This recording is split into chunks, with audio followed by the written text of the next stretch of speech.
What's up, fight fans? Mainman Mademan here. Y'all know how I get down. We talking boxing. What up to the fam? What up to everybody in Mainman Mademan's boxing form? Hey, look, the thing is this, fight fans.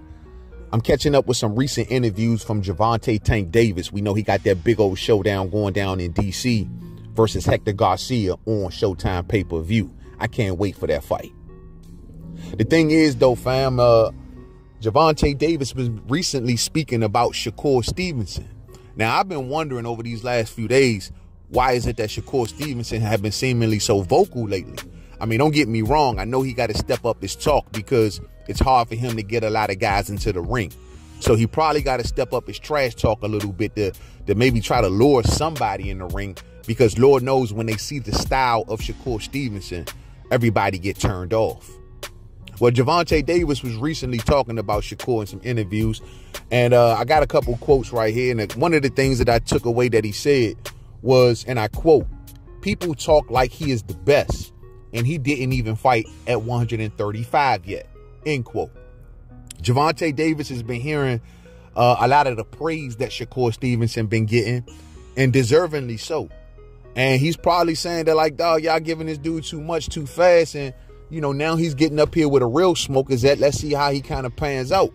But people is already seeing a good amount of work from Shakur, and we can't throw that out the window, Tank. Shakur Stevenson moved up to 130 pounds and wiped out the best at the class, became basically the king of that division.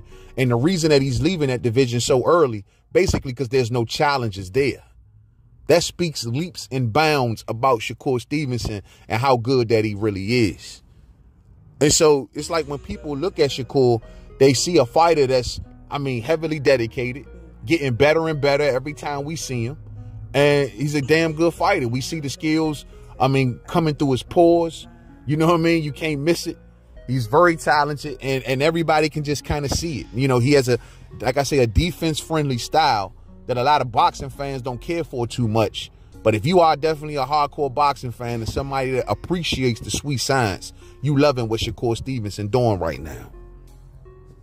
And so, yeah, man, I mean, that's what boxing fans and critics see. And so Tank got to understand that. So when we see him coming up to 135, it doesn't help the fact that ain't nobody trying to get in the ring with him. Ain't nobody really calling his name. Ain't nobody even saying his name in a serious manner. You know what I'm saying?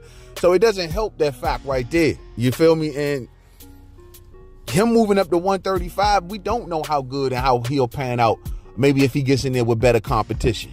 But unfortunately, it doesn't look like that competition is going to want to show itself. And I'm getting a little sick and tired of a lot of these fighters coming up with, I believe, to be a mental blockage. A mental blockage, fight fans, because they can't figure out how to defeat a defensively minded fighter. I mean, that's how you get to the point of, oh, belts don't matter. Nah, belts do matter. It's just that the fact of the matter is that the waist that belt sits around is a defensively minded or maybe athletic fighter that you don't want to have to deal with right now. Oh, well, it's boring. It's boring. Well, fighter, make it exciting. Chase him down, break him down, stop him.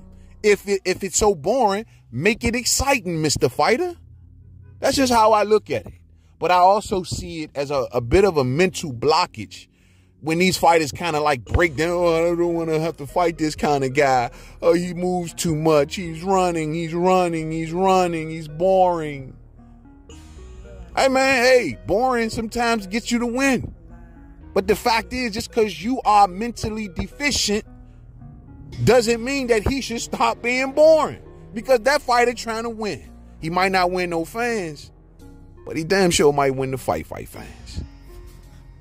And so Tank continues on and says that, well, and I quote, he didn't have any power at 126 or 130 or none of that, end quote.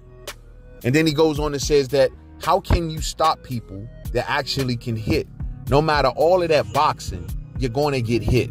What you're going to do when you get hit, end quote. Now, that's what I'm talking about. See, at least in Gervonta Davis' statement right there, he's signaling that, look, if I was to fight a guy like that, I'm going to be looking to hit him.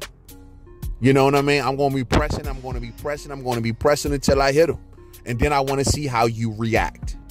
Because the only way you're going to find out is unless you hit him, right?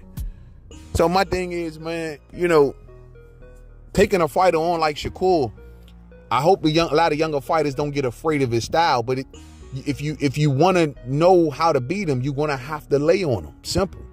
You're going to have to land on him. Now, I don't think that Shakur Stevenson will have any sort of problem with dealing with fighters with power, because when you are highly skilled, that means you have many tools in the toolbox, which means also you have many layers to your thinking. And I think that Shakur Stevenson can get in there and outthink a lot of guys with power. And on top of that, make you miss, make you pay, because he has some power as well. Just because he don't put it on full display maybe as many other fighters doesn't mean it doesn't exist, fight fans. And so I think that Tank Davis might be one to be careful. See, Shakur is a full package. He's not only defensively minded, but we've also seen him come on that front foot and put his foot on the gas and get guys out of there. Hell, we've recently seen it against a world champion in Jamel Herring. So at the end of the day, I wouldn't discount the fact that Shakur can punch. Now, we don't know what it looks like at 35, and time will tell. But I don't think that Gervonta Davis should underestimate Shakur Stevenson by far. So we'll see how it all goes, man. Thumbs up on the way out if you didn't hit it on the way in. Share, rock the bells, man.